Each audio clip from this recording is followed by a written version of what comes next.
I can't hear you. Yep, can't hear you though. There we go. Okay.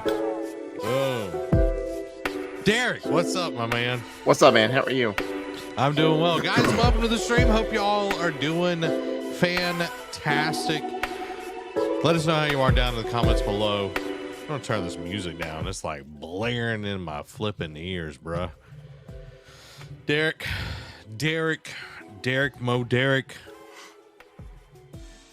Von Derek-Sking. Garrett Steen. Yep. How's it going, man? It's been pretty good, man. And I'll say, how's your week been? It's been good. It's been good. It's been busy. You know, it's been busy. Same here. But you know, good nonetheless. Good nonetheless. So yeah, you know. Guys, do y'all like y'all let me know. Welcome Joe. Welcome Amy. Welcome Marilyn. Thank you, love. y'all let me know. Do y'all like it like this, where we're like in smaller rectangles, or do y'all like this like up in close? We're getting personnel. Look, y'all let me know. Which one do y'all like prefer better? This is 5. This is 7. Y'all let me know. Old Derek is back. What? I was back last week. Yeah. Well, now in Joe's defense, Joe got married. Oh, fair this enough. past Congratulations. Weekend. Cody says 5.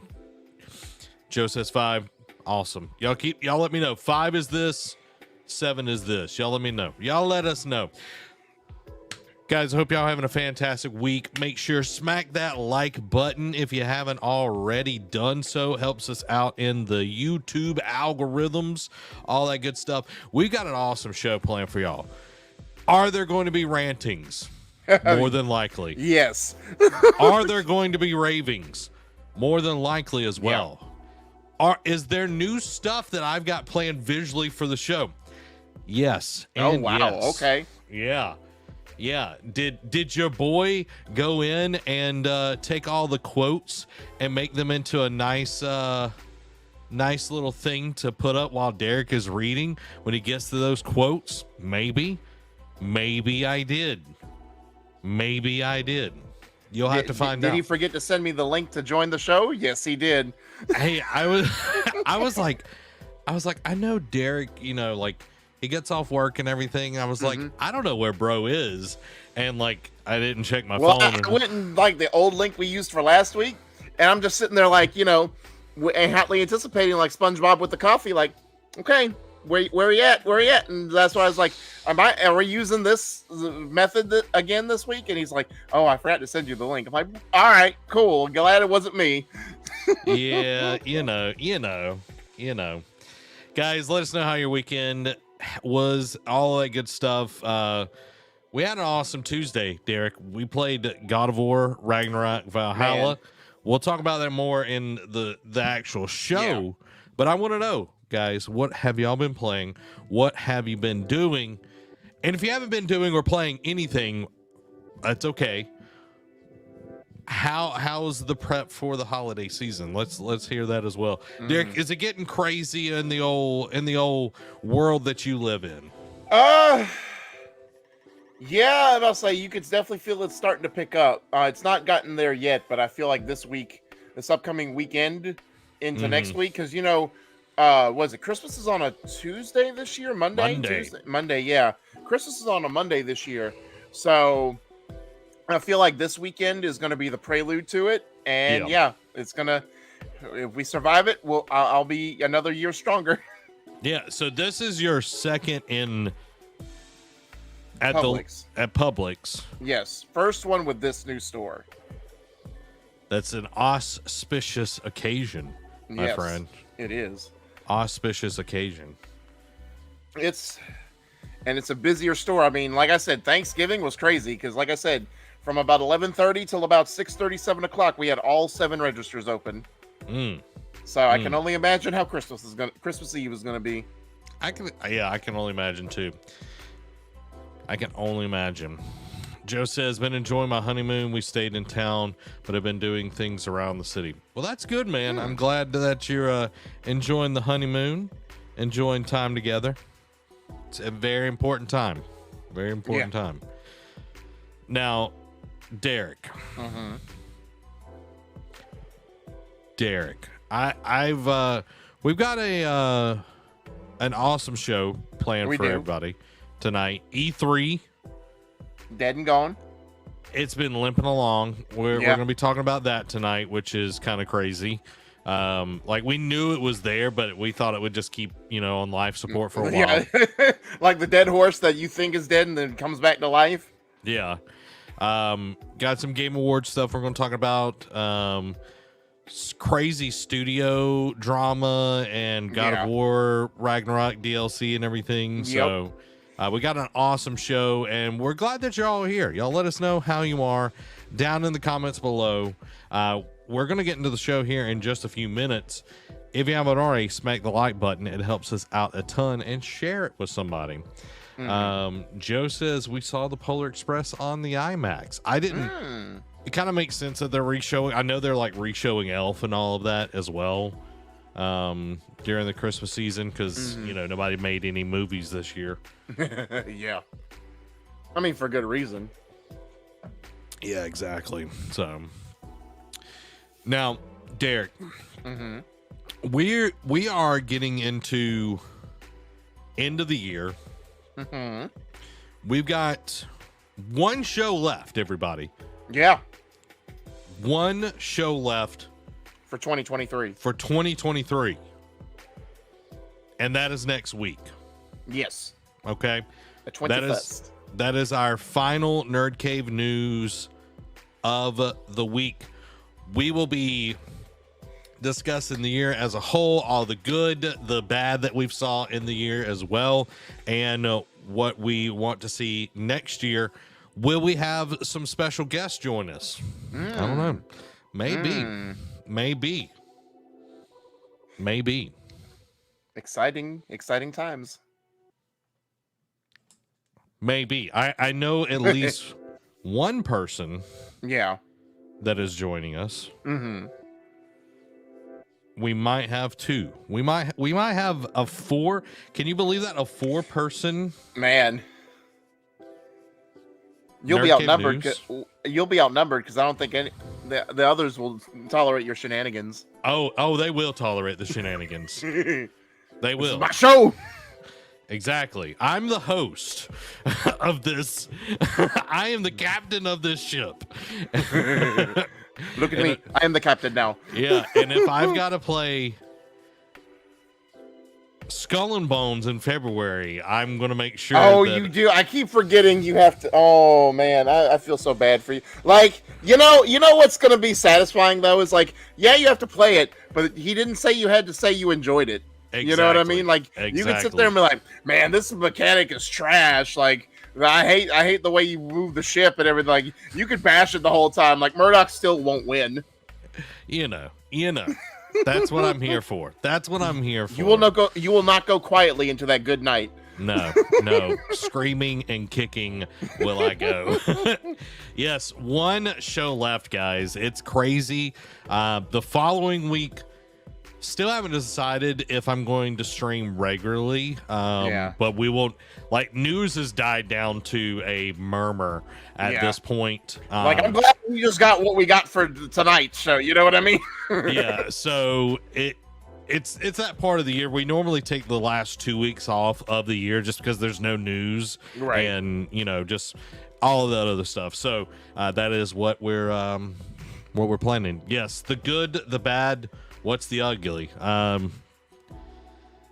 Well, I didn't want to call Derek out. Man, I knew you were going there too. I'm just like, you had that smirk on your face. What are you talking about? Amy was talking about that earlier. She's like, I have this like smirk when I'm about to be passive aggressive. Oh yeah, like your tail is not subtle, sir. We got that badonkadonk, Lord. Oh man. So, Derek, and everybody else in the comments, I want to know. Joe's over here talking about Polar Express being Amelia, which is his new bride. Let's give a little. That's her favorite Christmas movie. I want to know y'all's favorite Christmas movie down in the comments. Mine, Derek, I will tell you in just a second, but I want to know yours. I go back and forth between it, but it's the same movie, but animated versus live action, and that's The Grinch. I do like it. Like, there are some years where I watch the animated one, and it's just like nostalgia, but then I watch the Jim Carrey one, and I'm just like, man, I forget how funny this movie is. You know what I mean? So yeah. So I love it. I'll just say The Grinch. I won't pick one. You can't force me to pick one, but I'm just gonna say The Grinch. Okay. I respect that. Grinch is great. I do like the animated more than the live action, but the live action is still really good. Apparently, it isn't just her, with my tail and all of that. Joe says, so usually it's Elf, but Klaus on Netflix is so perfect. Klaus is very good. If you haven't watched it, Derek, very good Christmas movie. Mine, Now, I will say this. Mm-hmm. My favorite Christmas movie. Is it Die Hard? No. I've never even watched Die Hard. I've Me watched. either. I watched a little bit of the first I've one, watched like on Die Hard reruns. 3. Okay. I watched Die Hard 3. Tree of Might is my favorite Christmas movie. What? What? I'm kidding. I was gonna say. Team 4 Stars Tree of Might is like a Christmas movie. It's hilarious. For me, it goes between a few. Mm-hmm. Probably Holiday Inn is my favorite Christmas movie. Okay. Bing Crosby, Fred Astaire, great movie. But it does span multiple holidays. Right. If not that, then I am really, really fond of. This is more for the music than the story, because this one is probably the slowest of the stop motion ones. But A Year Without a Santa Claus, because you've got the Snow Miser and the Heat Miser, the ba-dum bum bum ba-dum bum bum, and it's just great. It's just great, man. It's good stuff. Yeah. Chicken soup for the soul. Yeah. I had to turn off that music. It was getting in between me and my favorite music. Yeah, exactly. Nope, I have never seen Die Hard. We've had this conversation. Joe says he hasn't seen it either. There you go. So you're not alone. I'm not alone. Do I want to watch Die Hard? I'm down for it. Amy says I really like Elf and Polar Express. Those are great. Especially Elf. Polar Express still slightly creepy to me because of the Uncanny Valley kind of thing. But it was pretty good. Rudolph, the claymation animated Rudolph, I guess you can say, was really good too from back in the day. Oh yeah. We watched that like a few years ago, and like it does hold up in some ways, but like some other ways, this is like this. I can imagine. Yeah, it's like so. And then, then you got great TV shows that have like holiday episodes and all that good stuff. A lot of great stuff out there with holiday shows. Now everyone say what your favorite Hallmark movie is. I'm just kidding. And don't do it. They have too many every year. The Christmas Wedding Planner. I don't know. See, I don't watch the Hallmark one, so that could be a real one, that could be a fake one. I don't know. I think it is a real one. Sounds about right. It's a Wonderful Life is a good Christmas movie as well. 100%. 100%. Derek, enough about Christmas. I know. Enough about all that. We've got a awesome show, and we're going to get into it in just a second, guys. If you are new here, welcome. We're glad that you're here hanging out with us. We do the show each and every week. We're going to jump into it. We're going to talk about all the video game news from this week, our thoughts on different things. We want your comments. We want your thoughts on each and every one of these. I'm going to be punching the ones and twos over here. I'm going to be pulling up stuff as Derek talks. It's going to be all sorts of craziness. So he's actually going to put in some work this week. About time. Only took till the end of the year. I do a whole show by myself every week too. I do on Tuesday? A whole live stream by myself, plan it, execute it without a Derek. Okay, cool. What you trying to say? That you get one show, I get this show. So yeah. Over here talking crap, talk crap, get capped. That's what I like to say. Welcome, Dan, to the stream. Tim Allen's Santa Claus. The first one's good. It's all about time travel as well. Home Alone. You know what? That must say Home Alone is good. So I will say it's like the fourth one. The fourth one where what's the guy who plays the butler? He's from Rocky Horror Picture Show. The main. Oh, you're talking about Tim Curry. He's in the Yeah, second Tim Curry. one. Huh? He's in the second one, not the fourth one. Then who's in the fourth one? Because there's anyway. There's 3, and then they change kids. Yeah, no, Or that's the third one. They change the kid. Yeah. Well, yeah, but I'm thinking of the one where they changed the kid. I don't know if that's the definitive fourth one or not. Anyway, but yeah, the first two, like the first Home Alone is just special because it was an interesting concept when you leave a kid by themselves. Wow, Scarlett Johansson was in Home Alone 3. Excuse me? Yeah. Brr? Apparently so. I'm looking it up right now. I don't doubt you. It's just like IMDb says she was in here. Joe calling you out. He's like, you turn on a camera and play video games. Joe, I will ban you right now. I will ban you so hard. You over here talk crap, get capped. I'm going to start spoiling things for you too. It literally says right here. I will show y'all the IMDb for. I mean, I don't doubt you. It's just I don't like literally. It's Home been so Alone long. 3. Wait, they. Scarlett Johansson. Okay. Wow. So you've got this kid, which is the main kid, and then that dude's eyes are like bearing his soul right now. But yeah, then she's Molly Pruitt, whoever that is. I don't remember. But then I guess this is Home Alone, the holiday. Is this 4? And this is I guess 5? that's the one I'm thinking of. Now, I don't know. Home Alone 2 has Tim Curry in it. Yeah, That's that one I remember. But I also thought he was in the other one, the holiday one. The holiday heist one? I Yeah. don't think Tim Curry's sinking that low, bro. Fair enough. I don't think he's slumming it. Let's see.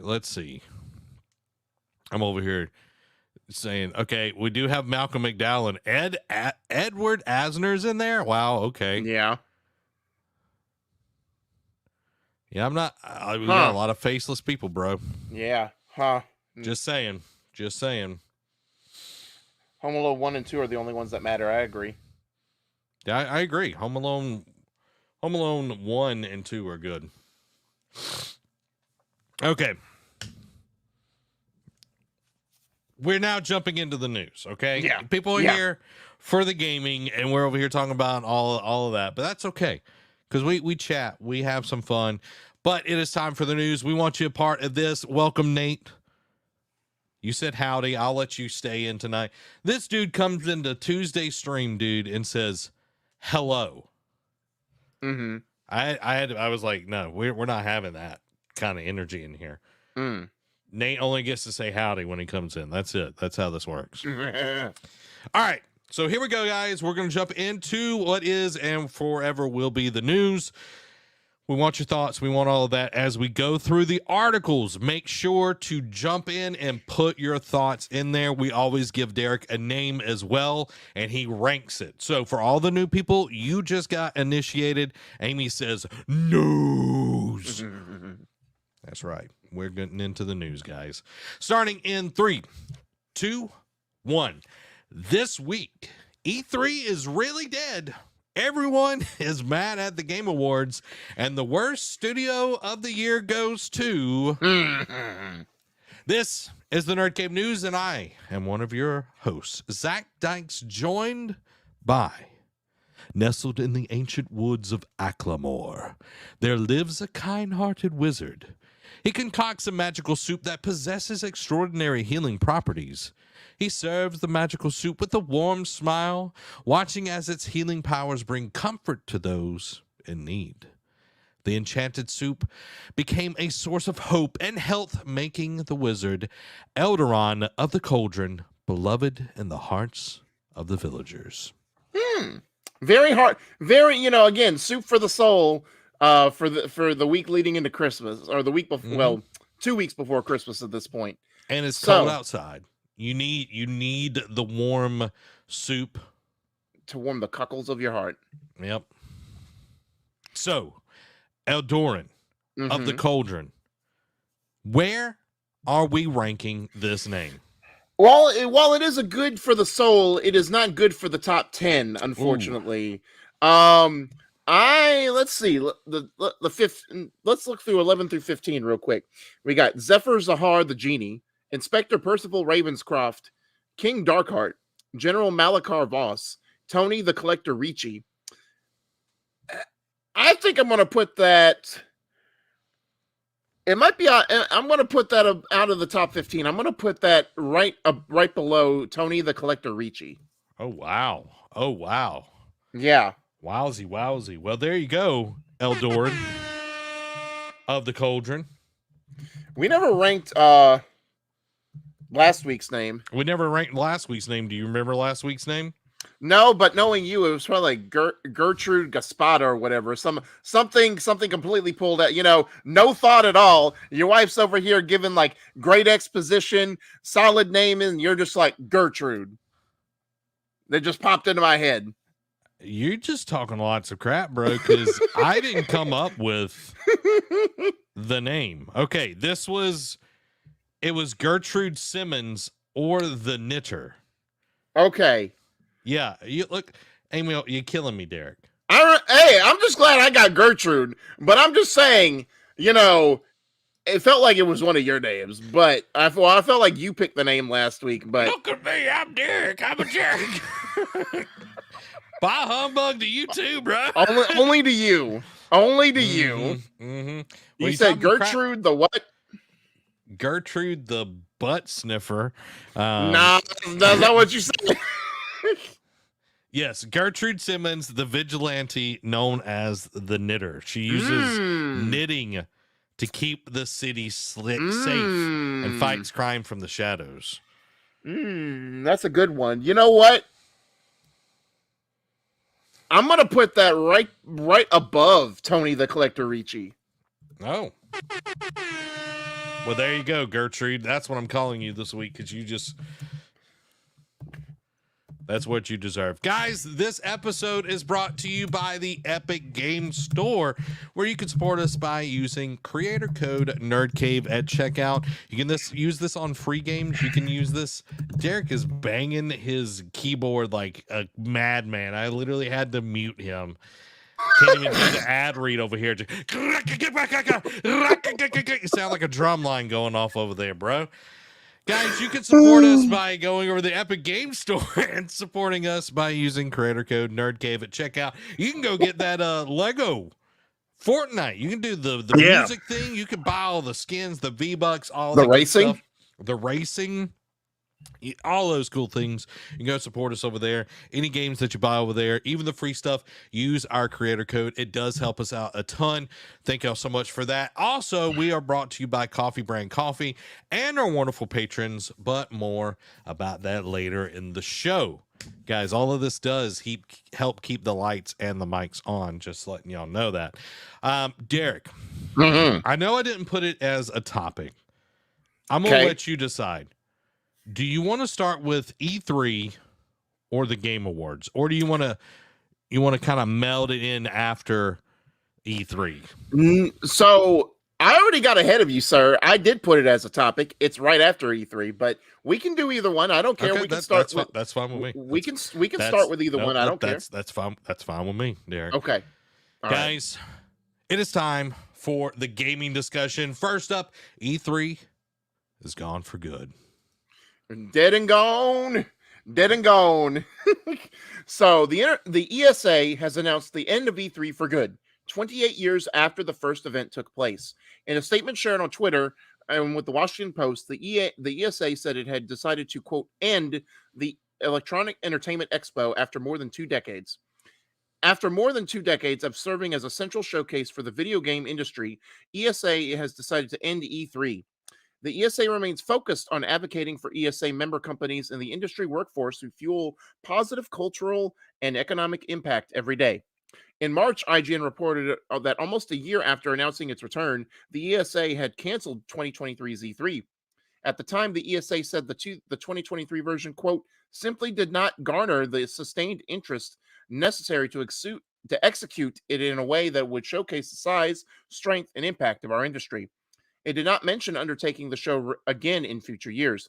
This year's event was supposed to be held from June 13th to 16th at the LA Convention Center. The show is home for many years and would have been the first in person E3 since 2019.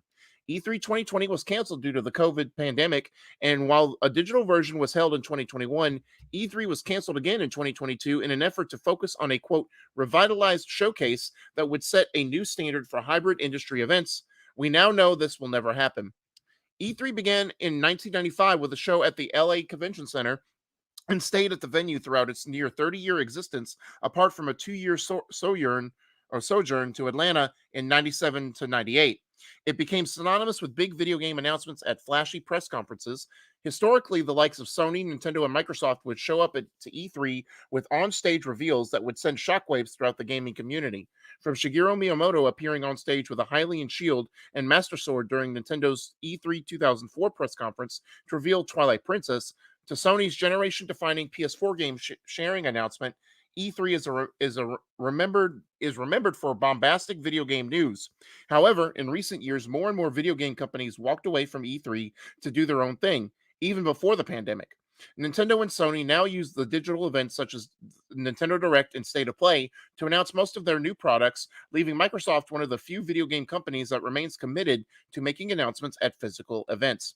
In truth, the Game Awards has now become a de facto E3. It's sad, man. It is, because there have been so many, like, when I didn't really watch E3 until I started pretty much working for GameStop.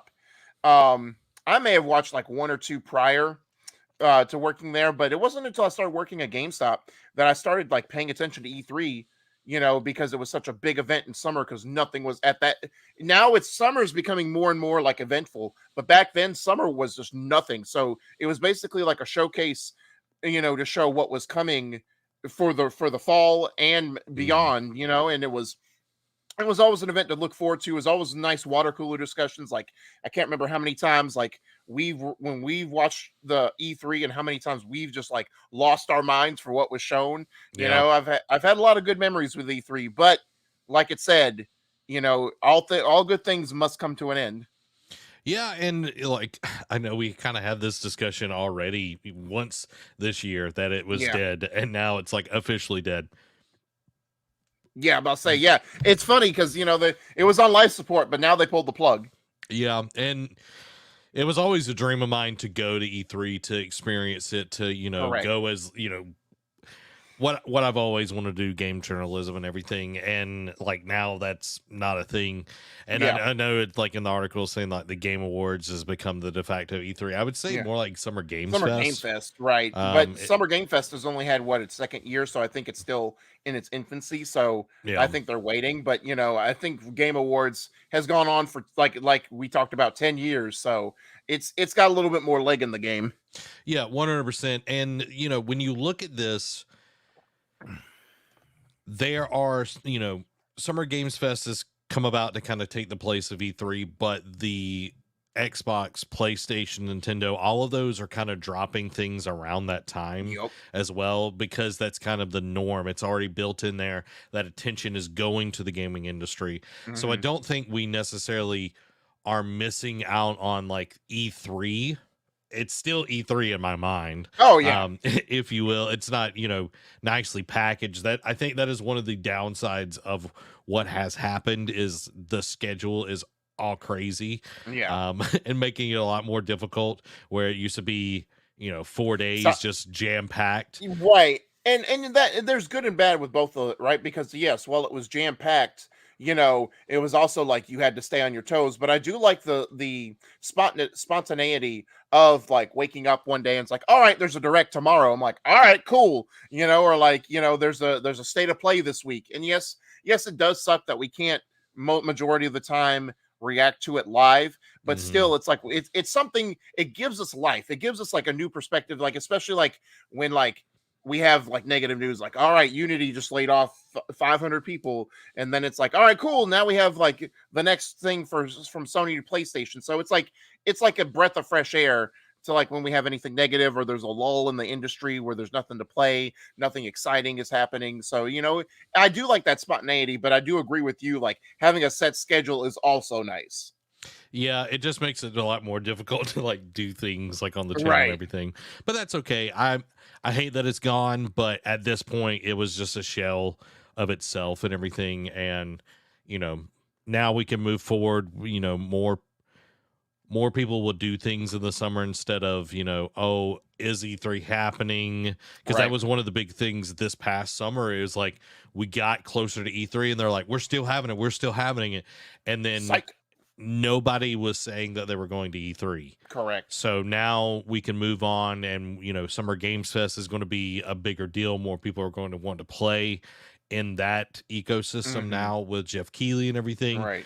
Which that brings us to our second story of the night. Our second topic, really, of the night is the Game Awards a week later, and everybody that has a show of any kind that talks about video games is talking about the Game Awards and their thoughts and everything. And we briefly talked about it at the end of our live watch along and everything last week. And just looking at the show, it was like, okay, like overall, it was a good show, like not really thinking about like the ins and outs and what was said, what was not said and everything. Right. Like the flow was a lot better than what it has been in the past. Correct. So yeah, now that we've had a week to gestate and digest, what the show has been, like I know a lot of people like bashing Keeley and whatnot, but it's like it was still a good, like I get it. Like I get the overall sentiment. Like, the big thing, the big elephant in the room was, and Keeley's not been one to shy away from issues in the past, right? Like he's talked about how Konami treated Kojima. He's talked about other like world issues going on, throughout everywhere. But all of a sudden now something that directly affects his line of work, like people being laid off, basically, and affecting stuff that affecting games that he is going to play, and like in this world that all of us are going to play, and mum is the word, and it's like, all right, but. And they brought up a good point, right? Like on Kind of Funny, where Jeff's hands are probably tied because he's like, he doesn't want to take shots across the bow because he wants to get these no longer going to be world premieres, but these first looks, and these game trailers and these reveals type deal. But at the same time, it's like you got to kind of push the envelope. Like, I mean, if you're worried about ticking off Activision, there's no hope because we saw, like, I saw a day after. I think I may have put it in the quick hits. I don't remember. The people at Call of Duty got ticked off because Chris Judge mentioned it. And I'm just like, okay, y'all are nitpicking. Now, if he had said, I'll say my speech was longer than the Call of Duty campaign that they had to lay off 100 people to make. So that's why it affected it. And I'm like, now, if you had said that, I could see Call of Duty's grievance. But he's making a tongue-in-cheek joke that was a little jab that everyone complains about, and that's gonna be your hill to die on type deal. Like that's what you're gonna get mad at. Like, bro, like how about the game was suffered unplayability in the first couple days? Like that's more egregious than the short campaign. But so I understand Jeff has to pick his battles, but not even doing offering like a somber, like our hearts go out to everyone that's lost their jobs this year, because I think I also have it in the quick hits, like an estimated 9,000 jobs were lost in the games industry this year. Like that's ridiculous. Like you can't even mention that. Like just like it doesn't have to be this grandstand, like egregious, like the SAG-AFTRA strike. You know what I mean? You don't have to do that, but just mention it. Just like give like a shout out to the people who lost their jobs, and it's like we're sorry that you couldn't be here to celebrate it with everyone that you worked with, type deal. Yeah, and I know Jeff, he kind of separates himself on most things, but going back to the Hideo Kojima and Konami thing, like he used that as a platform, and I know that they've got a good relationship, and I know that they're very close. But at the end of the day, it's like you want to give voice to the voiceless, and this is the industry that he's having this award and showing off trailers and everything. And if you're worried about not getting a trailer or not getting exclusive access, it's like, are you doing this for the right reasons? Are you True? It's like when you don't champion those people or you don't stand up for those people, they're not going to be in the industry much longer because of the way they're being treated. The way that things are laying off 9,000 people in an industry that is, when you think about video games, it's like, yeah, they spend a ton of money to make these games, but the workforce is a much smaller compared to, let's say, the movie industry. That has a much larger. You've got writers, you've got actors, you've got the crew, you've got all the people in the front office, you've got a lot of QA testers. Yeah, you've got a lot of moving parts. Yep. And when again, and I think kind of funny summed this up really well, Greg and Blessing did. It's like you can make a stand, but it's like, where do you draw the line at? Correct. Like what is okay to say without being like you're preaching type deal? Yeah. Like what will get the message across without being like a jerk? Yeah, and I think there's a right way and a wrong way, and I don't want the Game Awards to become a place where people will just air grievances. This isn't Festivus and everything where the airing of grievances, but for it to be such a specific thing in the industry and no one saying anything about it. Right. Like not even the acceptance speech guy, like, Yeah. Well, when you've got 30 seconds, and we'll talk about that here in just a second. Yeah. But we took almost 10 minutes for Hideo Kojima and Jordan Peele's game. It's cool or whatever, it's not for me, but when you take that or Gonzo and just like random weird things, and as much as I love Alan Wake, as much as I'm excited to play Alan Wake 2, that musical number was not needed. And No, the first one, which was cooler, not needed either. No. Like we don't have to be the Oscars, and I know he's trying to make this grandiose thing. Yeah. And I think that also goes into like the Rush winner speeches and everything. Yes, they made a huge adjustment from Christopher Judge and his 8-minute speech. But before that, we still had like Greg Miller's like 5-minute acceptance speech of like Trending Gamer and everything. And I know like they're constantly like retooling the show and trying to make it better and better. And it was a much better flow. It didn't feel like it like stalled in the middle like it has in the past. Right. The commercials felt better and everything. But when winners are only getting 30 seconds, and this might be the only time that studio ever wins anything. Correct. Yeah. That's and huge. Well, and just like who is it? Kind of funny brought up a good example too. The year that Dragon Cancer won an award, like the creator came up there and told us like how much this meant to him, like to get this message out. And it's like we wouldn't have gotten that this year. Like you you because you're wanting to have a rush speech just because someone went too long. Like there's a happy medium in between. Like I think 3 to 5 minutes is like a perfect amount of time. Like maybe 5 is maybe a little too long, but at least a 3-minute speech should be plenty enough time to let them speak, because okay, if they're a big personality like a Greg Miller, like a Hideo Kojima, of course you want to cut them off because they could just go on forever and ever and people know them by now. But like these like indie devs like that, like our up and comers, or like these new developers, like all these new studios that form, you want to give them a shot because we don't know them yet. We want to get to know them. We want to know what their thought process is behind making the games that they make. So it's not fair to them because one big personality ruined it for everyone, as good as that speech was.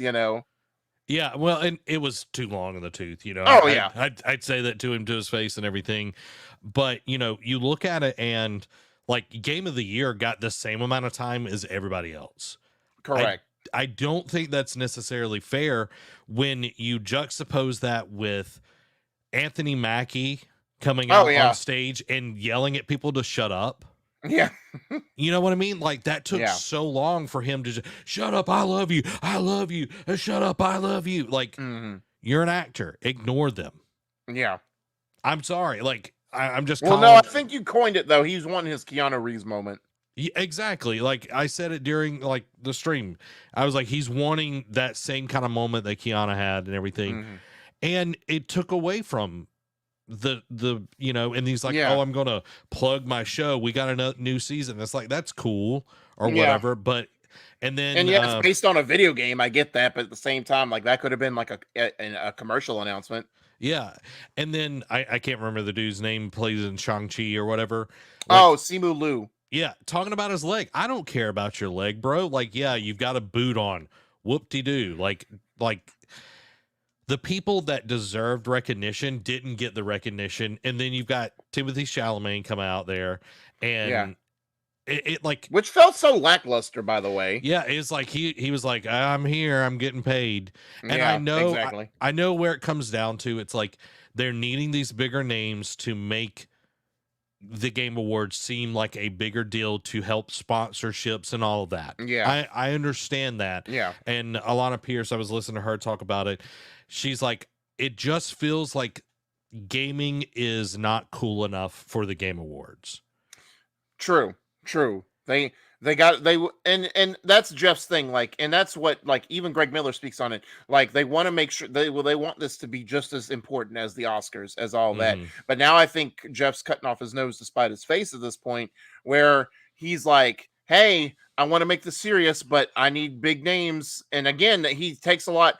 Jeff, to his credit, but you can also now argue that it's to his fault now. He takes all the feedback that people give him seriously, and it's like, okay, you want more big name celebrity people there, cool, now I'm just going to do this and like let them run wild. It's like, no, rein in a little bit, Jeff. Like, get Yeah. personalities that you know won't just run wild and steal the show and steal the thunder of like the people that make your show, or the reason why you have the show. Yeah, and like Vin Diesel showing up a few years ago for the Fast and Furious game or whatever. Yeah. Like that was so hollow.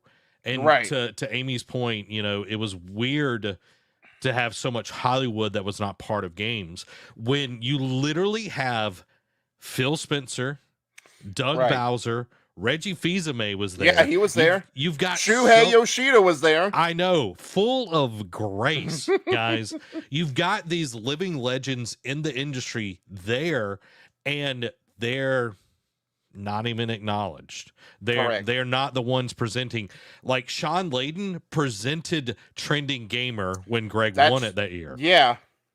So it's just like all of these like weird things, and it feels like, again, gaming is not cool enough for the Game Awards, so we've got to prop it up with all of these Hollywood actors and everything. Yeah. And again, I know it's because of money and funding and sponsorships and all of that, and we are far from Chick Hydro Man, thank the good Lord. And Imagine Dragons.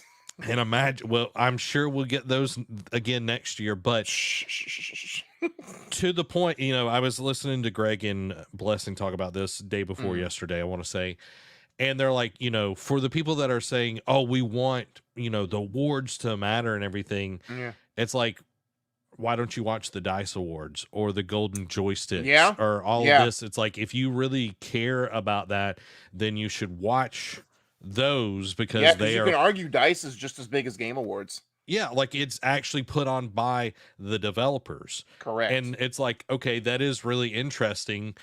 No one really, like, IGN does like rebroadcast it or whatever, but they don't have a big viewing party or anything like that. Kind of Funny doesn't do it. Right. We haven't done it. It's all of these things. It's like, okay, we say we want that, but we don't put our money where our mouth is, type deal. Well, that's been humans for how many decades at this point, you know what I mean? Like, we all, it's just like, to use a more of a small scale thing, it's like, when Walmart ended up on WSFA News down here in Troy for like not like a decade plus ago, for not having the stock stuff on their shelves, and it's like, we have no place to go.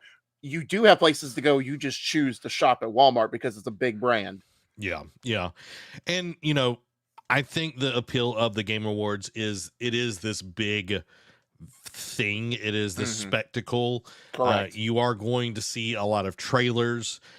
I think there needs to be a better balance between trailers and actual awards, because they were literally, I think there were maybe 4 awards accepted on stage.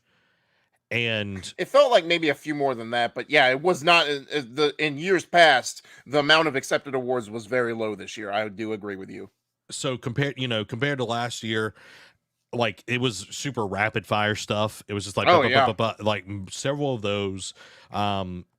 So I feel like they need to go back to the drawing board to figure out that. And it's like, okay, we might have a 30-second cutoff, but we also need to like be listening to what people actually say. correct. Because that was one of the big issues.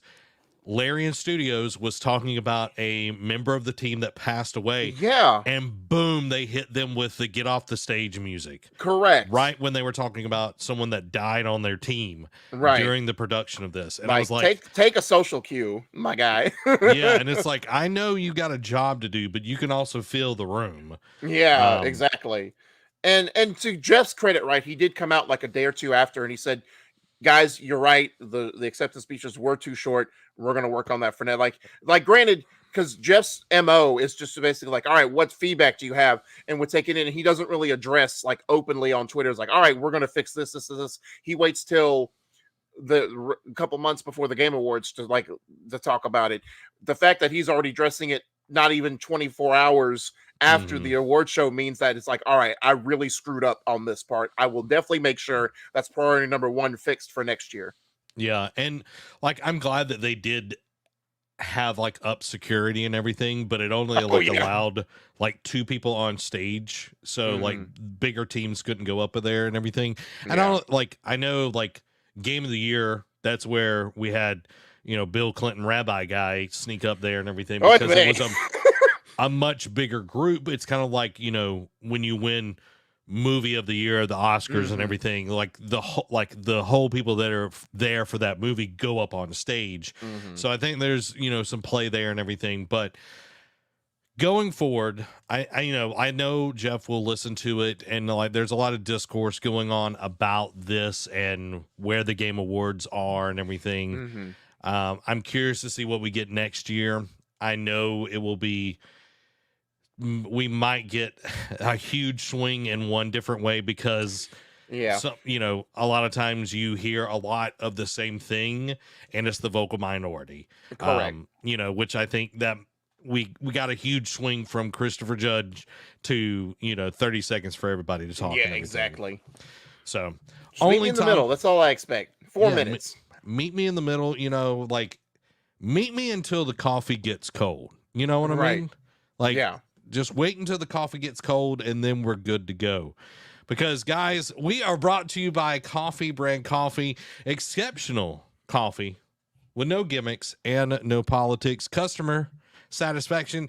It's one thing to drink coffee, Derek. You could put some Folgers in your cup and all that. Right. But this is better coffee because it's made and roasted to order. So it's fresh. It's not been sitting on that Wally World shelf. Right. You know what I mean? Going stale. Somebody opened it up, pulled off the little silver thing and spit in there and sealed it back up. None of that. Guys, there have been over 4,000 verified reviews, and most of those have been 5 out of 5. They've got 12 coffee blends, 12 organic teas, 3 hot cocoa flavors. That comes in cold brew and K-Cups as well. And you can put it on your Christmas list right now. You can say, I'm going to treat myself.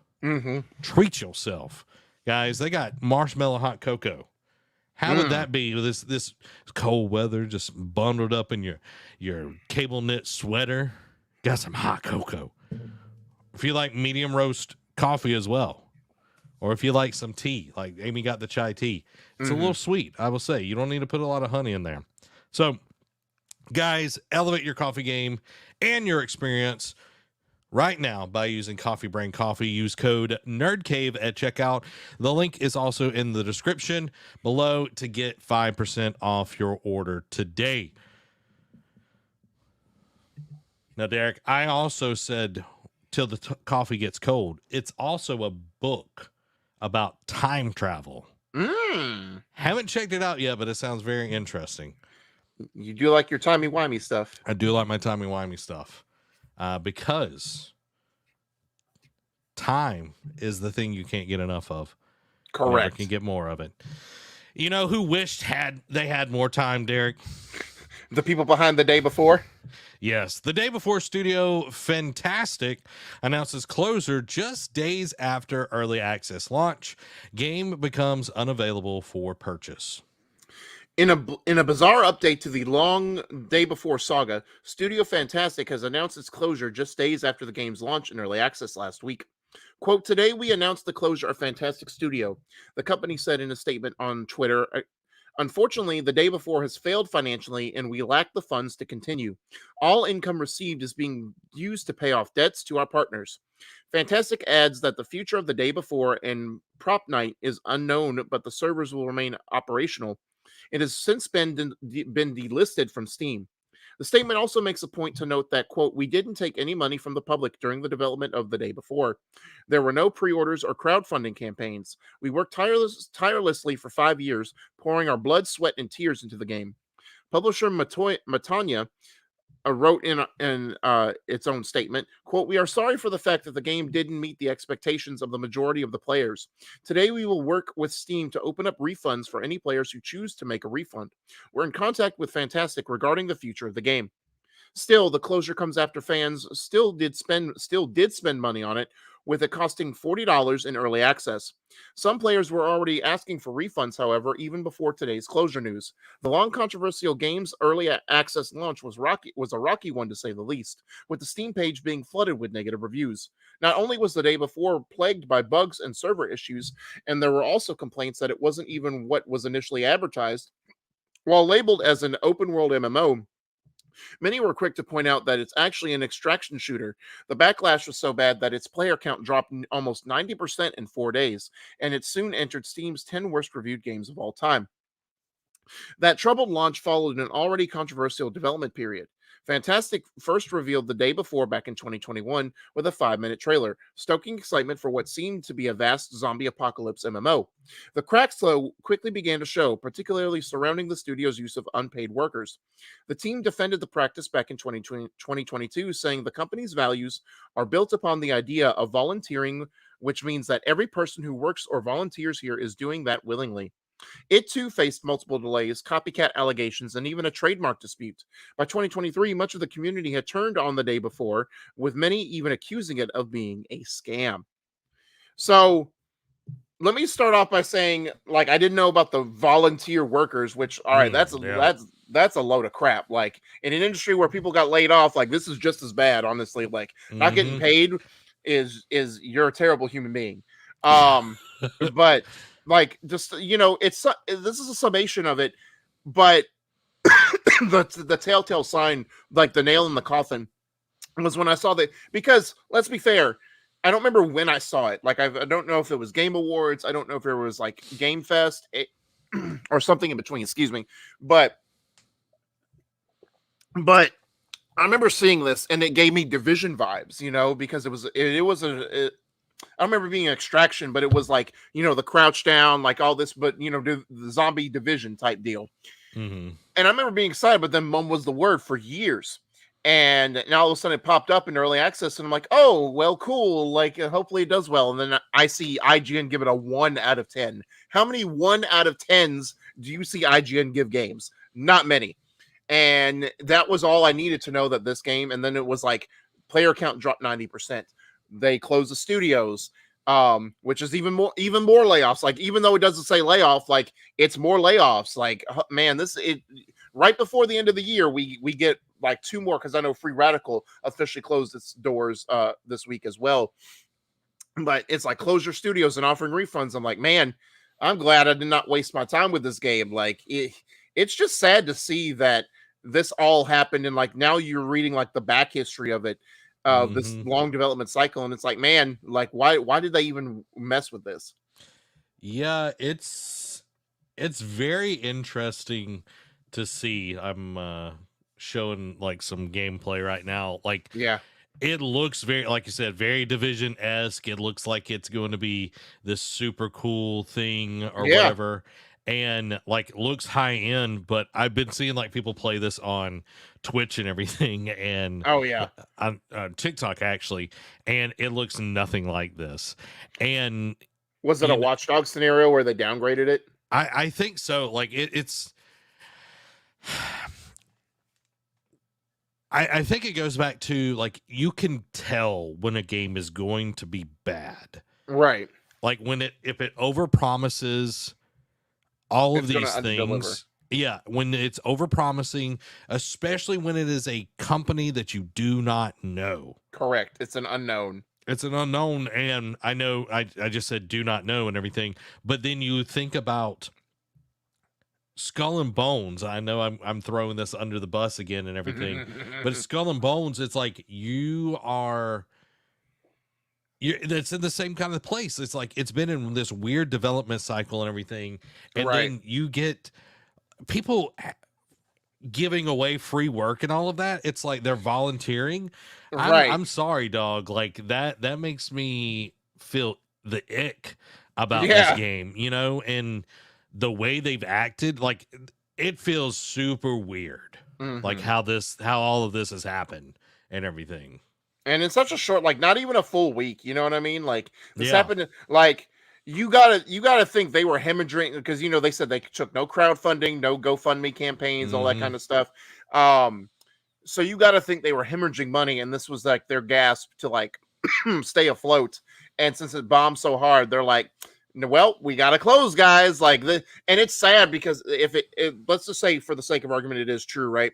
The fact that it had to come down to the success of your first game, well, or like at Yeah. least this big, your first game, whether you keep the lights on or not, is sad Hmm. because that's not how to run a business. Like obviously, when you put out a first project, it's going to be a crapshoot no matter what. At the same time, you don't put people's livelihoods in jeopardy based off Yeah. this one game just because you're hemorrhaging for funds. Yeah. And, like to Dan's point, No Man's Sky, like that is a good, good bring up and everything. Like No Man's Hmm. Sky released, had a ton of problems and everything, but Hmm. they stick the course. This one's not even getting the chance to stick the course, Hmm. and Correct. to your point, it's like if they manage their money right, because they're saying, "Oh, we got to pay back our investors and all of that." Yeah. It's like clearly you're not managing your money because Nope. guess what? You're not paying some of your team. Right. It's Like like, how can you still owe the publisher's money back when you're not paying a good majority of your team? Come on now. yeah, it's like, okay, like somebody had their hand in the cookie jar, something going on here. Correct. Someone So tried to be a Bobby Kotick and take a little extra bonus for themselves. like it just gives me like weird vibes about all of that. You know what I mean? Like Hmm. it's I hate it for the people that were looking forward to the game.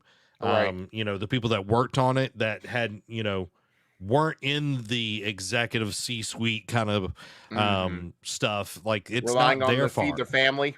Yeah, exactly. It's like they are making a game. They are trying to feed their family, and it's like managers, department heads, CEO, COO, all of Hmm. that. It's like I understand boots on the ground trying to make something super scrappy like Bungie Hmm. back in the day when they were making Halo and all of that. It's Hmm. like it's 2023. If you are getting people to invest in your company, you Yeah. need to know how to run it. And if you're bad at money, guess what? You need to hire somebody to manage the money. There are financial advisors for a reason. Exactly. Dan says, I wonder if they promised them money if it became successful. So probably like royalties or like Yeah. points or That's whatever. still ick though. You know what I Yeah. mean? Like the promise of like when someone says, "Oh, we can't pay you," but if it's successful, it's like that should already be a red flag Yeah. immediately. I'm like, nah, bro. Like coming from like freelancing and all of that, it's like, oh, we'll pay you an exposure. And it's like It's like I didn't know Well, I could. exposure, like keep my water running. It's like I didn't know exposure. I could eat exposure. Right. It's like I didn't know I was a plant. I didn't know You know, photosynthesis it's like worked. those toxic corporate workplaces where it's like, hey, we beat company quotas this month. This month. So do we get bonuses? No, but we'll give you a pizza party. Yeah, 100%. Let's move on to some interesting news. Let's move into the PlayStation news of this week. First up, leaked Insomniac documents suggest Spider-Verse game might be in the works. So the recent ransomware attack on Insomniac Games has revealed documents that hint the Sony-owned developer is working on a Spider-Verse game. While images of Marvel's Wolverine were leaked in the cyber attack, it's now emerged that details on 3 as yet unannounced projects were leaked, including RCE, Marvel Spider-Man 3, and Spider-Verse. The latter is speculated to be the multiplayer project that Insomniac Games has been working on for a number of years now, but nothing has been confirmed. The group that hacked Insomniac Games are known as Riceta and are threatening to publish the stolen data in 7 days. Aside from that end part, like obviously Marvel Spider-Man, I'd like to know what RCE means, which is probably like a new IP. We know Wolverine's imminent, like that's the next project out. Like Spider-Man 3 is pretty much a given, like, you know, especially off of the success of Spider-Man 2, despite it not getting any awards. The Spider-Verse game is interesting, especially it being a multiplayer project. Like I know the live service mantra, like I think I saw this right before we went live, like as a last minute things, I couldn't add it, but I think they officially canceled the Last of Us 3 online project. So this, like, I know live service is pretty much like an ick word right now, but this would be the most intriguing of them if done right, because I know the animated Into the Spider-Verse movies have been widely successful. They got a third one in the works coming out in a couple years.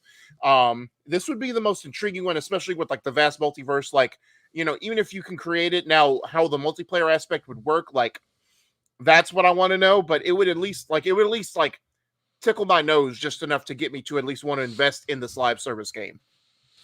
Yeah, I don't know about live services in any Sony property, but Amy says Spider-Verse game would be awesome. Yeah, I would be down for that, because in Spider-Man 2 there is a Spider-Verse hint mission and everything. So I think it would be dope for us to get that. Excited for Spider-Man 3. I know we're getting Wolverine and everything. RCE, I think, is a Ratchet and Clank game. Oh, that's a good point. Yeah, Ratchet and Clank. You know what? I'm sad I didn't catch that. You know what? When you got it, you got it.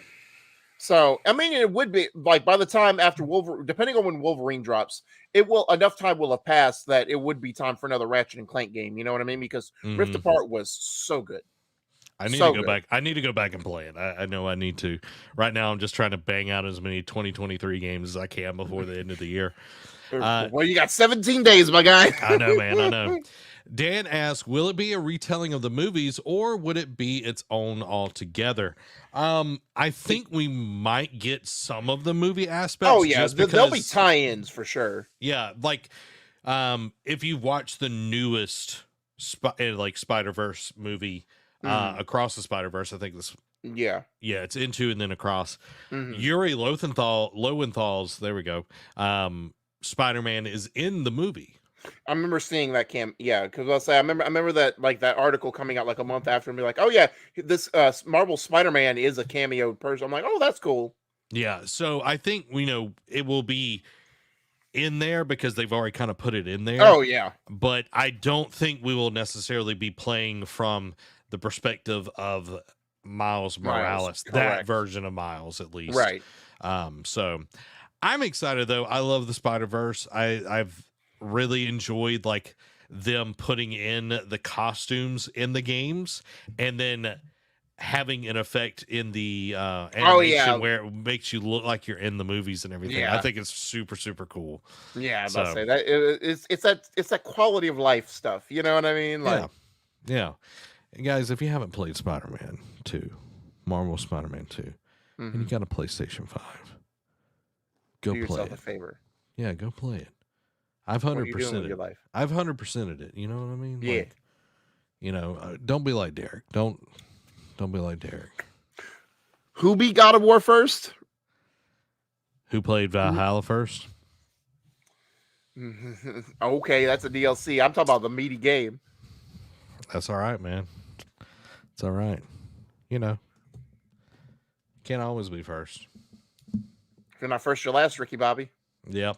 Moving on, God of War Ragnarok dev teases there's more story to come after Valhalla DC credits roll.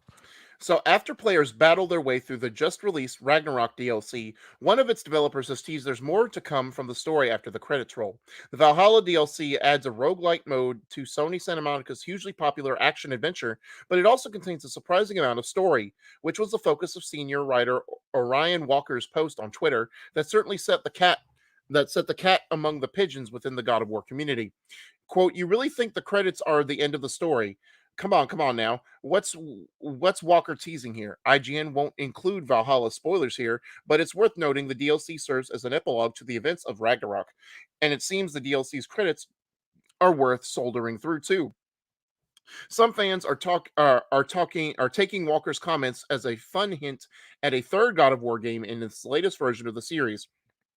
Such a game wouldn't come as much of a surprise. Sony's 2018 God of War was a successful reintroduction and reimagination of the franchise, and its sequel, Ragnarok, was one of the biggest hits of 2022, selling more than 15 million units worldwide across PS4 and PS5. It seems highly likely that another surefire hit God of War is in the works at Santa Monica, with this time no doubt a PS5 exclusive, maybe. It might be PS6 by the time that comes out. It's nice to know that there's more story because I know one of the quickies is there's like a there's like a hard mode that not even the devs have beaten. Um so there's like, and I think that's the biggest surprise is, but it makes sense because it's been a year after the game has been out. Like I know Yeah. everyone was like, oh, a roguelike mode, that's all you worked on. Well, apparently there's story to it, like meaningful story. I Yeah. would imagine it's like a walk through Kratos' life to how he got to this point.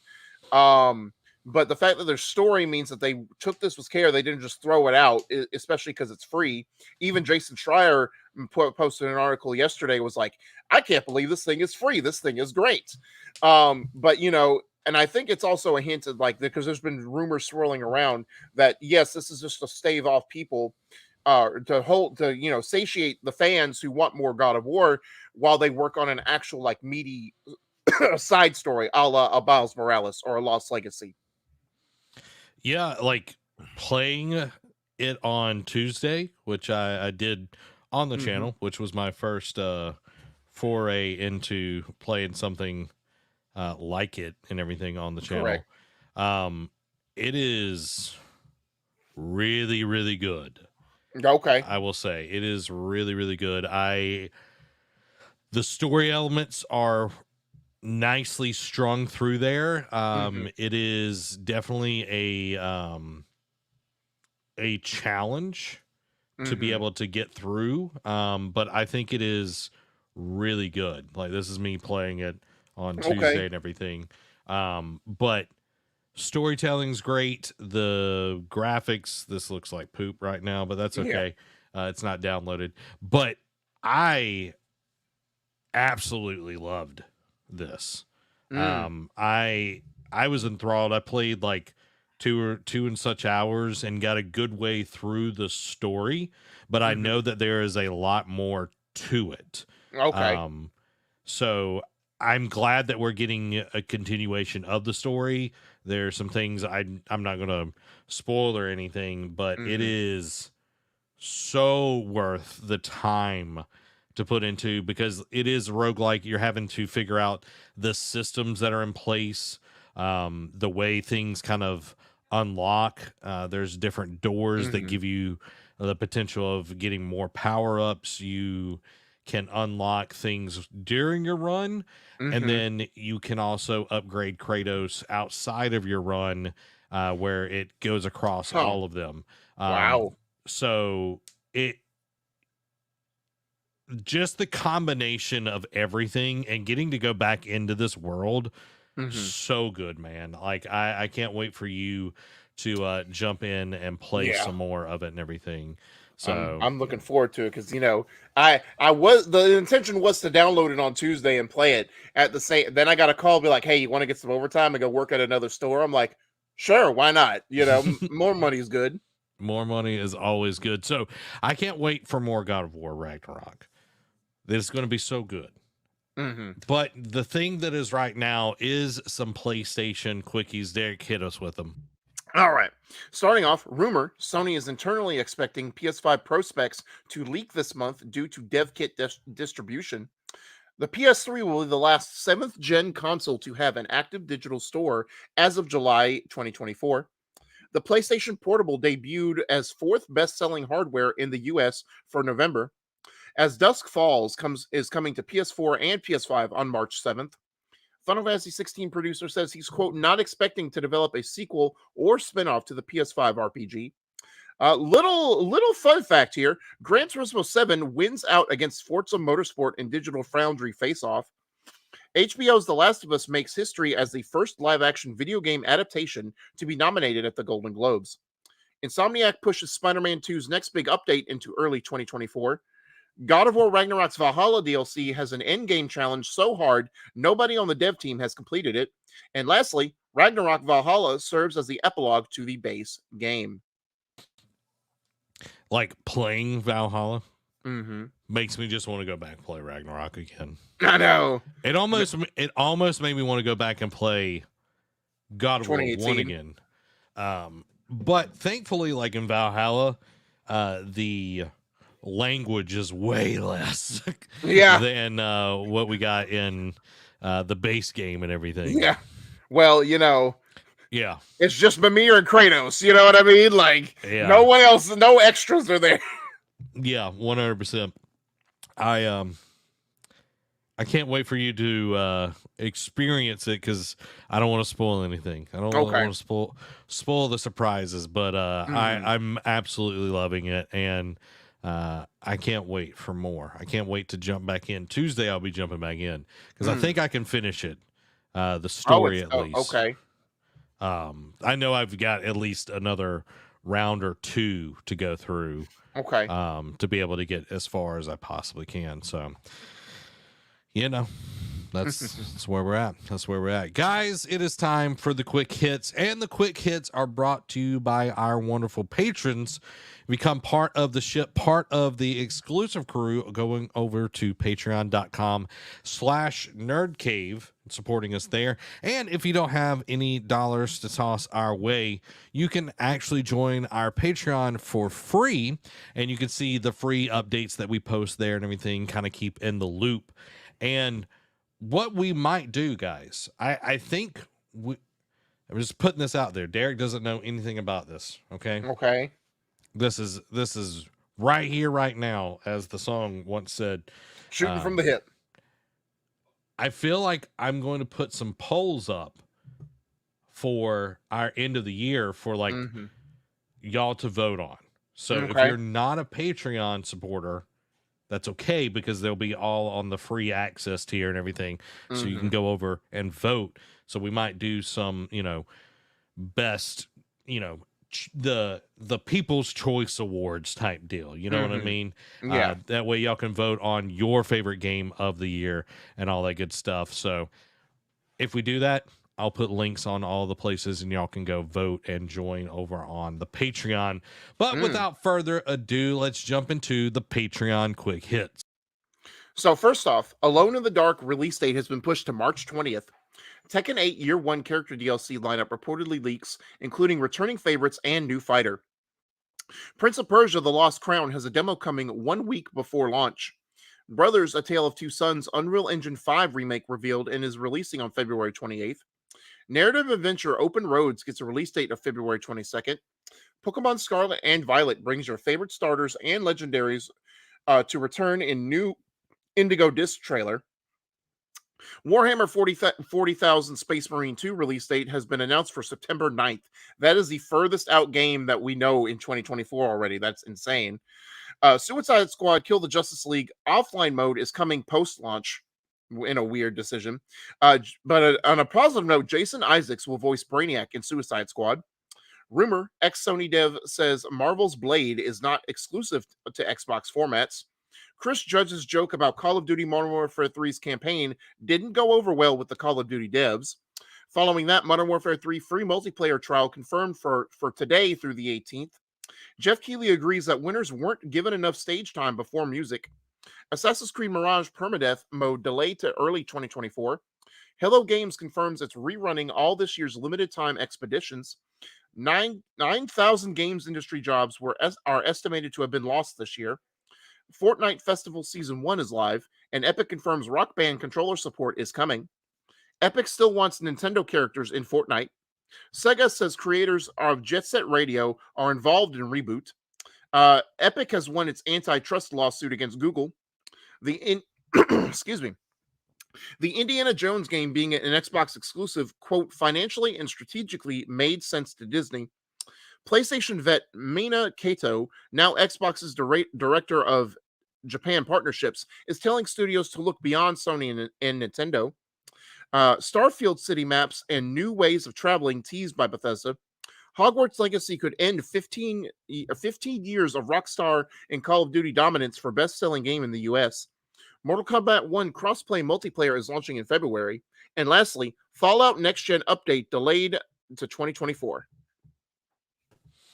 Man, oh man, 9,000 jobs lost. Nate commented earlier, we didn't get to it. He said, I just saw where Wizards of the Coast, they make like Magic the Gathering and D&D and all of that, correct, laid off the team who greenlit Baldur's Gate 3. Wow. Crazy stuff. That's ridiculous. Yeah, crazy stuff. Now, Derek, would you play the Lego Fortnite?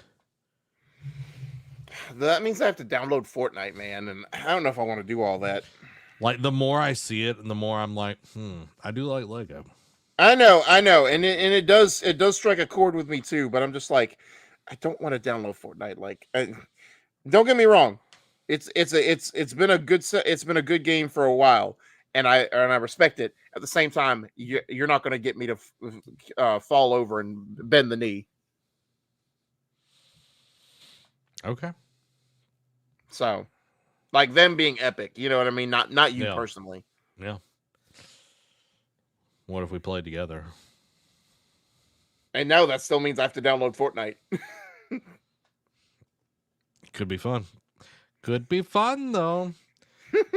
Bo Knows Gaming, welcome to the stream, my friend. Headline, Derek voted Best NerdCave co-host for impeccable headline rating by Bo Knows Gaming Board of Directors. Thank you, sir. Well, there you go. Unfortunately, Falcon Tactics is going to win this year. Sorry. For only one episode appearance? For one, come on now. I'm just saying. Wow, years of doing this and a one-time person. Okay, I see where your loyalties lie, sir. Hey, you said stuff at the beginning of the show, so. But was it unwarranted? That's the real question. It's always unwarranted, Derek. And yours isn't? No, I am always kind and true. You're not Shuhei. I am full of grace. Full of grace. Well, guys, there is all of the stuff this week. We hope that you enjoyed it. This has been Zach. Oh, it's and Eldoran of the Cauldron. Have a blessed week. Boy. Ah. Boom. Guys, I hope y'all enjoyed that. I am excited because next week, let's talk shop, Derek, real quick, because we're sitting at 8:24. This episode is cooking right along. Yeah. Next week, we're doing our end of year stuff. I am excited for that. I always enjoy our end of the year because we talk about all the favorite things that we did over the year and everything. This year, we've actually got a ranking of names. Yes, we do. Oh, my gosh. We've got 38 names. I'm wondering how we need to do this because I feel like reading all the names might. I don't know. I don't think we need to read all the names. Like, I would definitely obviously top 10, and then like obviously because we can just cherry pick like because I know you like John Stevenson and all that garbage. You know what I mean? John So. Stevenson is the best. Okay, John Stevenson, the urban hiking legend and CPA. People's choice, exactly. Derek, I need you to send me the list so I can make a people's choice of names. Okay. I'll share it with you. So. Okay. Sounds good. Yeah, people's choice on best name. 100%. 100%. So, next week, final show of NerdCave News for 2023. And then we'll be coming back on the beginning of January and everything. We'll tell you all the date and all that. Mm-hmm. Derek, what are you hoping for between now and then? Are you going to try to squeeze in a game? Are you going to try to at least get a little bit of taste of Valhalla? Like, yeah, I mean, yeah, that's for sure. I'm going to play Valhalla. Like, that's without a doubt. Will I beat it in between then? That's TBD, but I will definitely play it for sure. Now, Derek, what if I put Valhalla as my game of the year? I'll be like, you're such a sellout, but I won't be mad. I feel like that would be unfair to Spider-Man 2, but yeah, because then it would definitely get shafted. It would win nothing. Yeah. Okay, so you're gonna try to at least get a taste of Valhalla in before then. I am going to try Jusant. It's over. I forgot that already came out. Yeah. For whatever reason, I thought it was a 2024 game. Yeah, I did too. I'm going to try Jusant, and I'm going to try A Sea of Stars, just to be able to get a little taste. I have played some Lies of P as well. Scratch that indie itch. Exactly. I've knocked out at least 2 indies. Yeah, correct. So I'm pretty happy. I want to try Chia. Yeah. Chia. Because, if Shuhei shows up to the Game Awards and accepts an award, I got to play that game, and I've already wanted to play that game, so No wonder that was such a Zach game. You knew before anyone that it was full of grace. Full of grace, guys. I'm sure people are like, why do they say full of grace after this guy? And it's like, guys, if you don't know Shuhei Yoshida. Yep. If you don't know Shuhei Yoshida, I'm on. You haven't lived. You haven't lived, okay? Like, he is literally. I'm going to try to find the best picture of him, because should I pull the Greg Miller and Shuhei picture? Yes, you should. Now, Shuhei Yoshida, full of grace. He has been with PlayStation for quite some time. Yeah. Okay. And definitely most of our lifetime, if not all of our lifetime. Yeah. And he has worked on some fantastic games himself. He's playing God of War on the Steam Deck. He's got I'm on his not TikTok, his Twitter. Oh, yeah. Let's see. Trying to get over here. So this is Shuhei Yoshida. This is Shuhei. That's Greg Miller of Kind of Funny. Shuhei, I don't know if you knew this. He worked on Legends of Dragoon. Yep, I remember that. Yeah.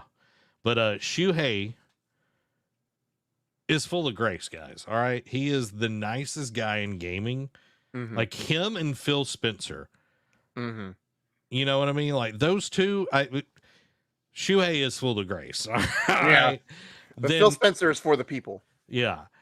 But Shuhei is like so, I don't know. Every time I see him, it just makes me smile. You know what I mean? I know. You're right. Well, how about this? Except for you don't want to be in the development room when you're doing a bad pitch like a Cory Barlog experience. He's like his first time pitching God of War, and Shuhei's just like, what is this? That's different. That's different. But yeah, Shuhei's been a part of it. He was over like first party development for a very long time. Shuhei for president. Right. You know what I mean? That's all I got to say. And I don't know if you remember this, Derek, because Greg and Shu, good friends. Correct. Shu went to Thanksgiving with Greg. What? Year. Yeah. I don't remember that. Yeah, what? Like when him and Colin still lived together. Yeah.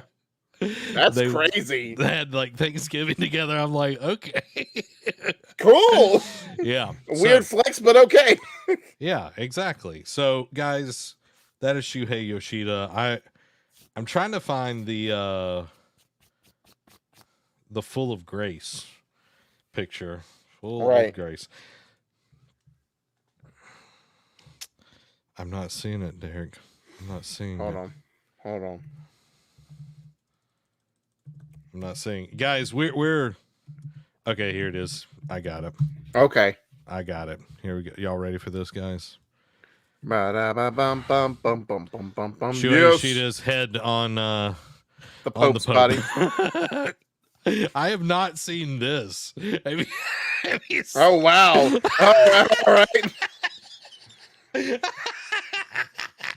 That's looking like he's like being uploaded into the Matrix. Because he's got like the big hat. You know, right? What I mean? That was funny. So that's Shuhei Yoshida, guys. And I loved to see him.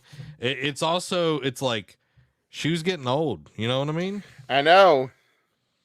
Need to meet him before he croaks, man. Like, hey, we don't talk about that. We don't talk about that. But yeah, like he's getting older. You know what I mean? It's like, he deserves to get older. You know what I mean? Right. He's lived a successful and long life. Oh, I gotta share this. I gotta share this. See, we were talking about Shuhei and Phil Spencer. Mm-hmm.